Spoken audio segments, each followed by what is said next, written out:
If you are using WhatsApp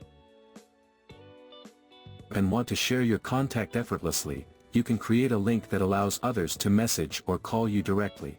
Unfortunately, WhatsApp doesn't provide a built-in option to generate this link within the app. To create it, exit WhatsApp and open any app where you can type text. For example, I am using the Notes app. Now, type the following URL: https://wa.me/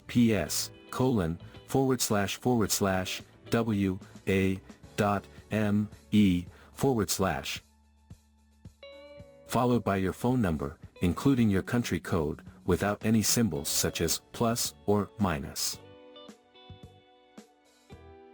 And type / at the end. Finally, tap Done in the top right corner. Share the link through text, email, or social media to make it convenient for others to connect with you on WhatsApp. When they click the link, it will open directly in their WhatsApp app, allowing them to message or call the specified number instantly. Creating a WhatsApp link makes sharing your contacts simple, and lets others connect instantly with no extra steps. So that's how you can create a WhatsApp link on your phone.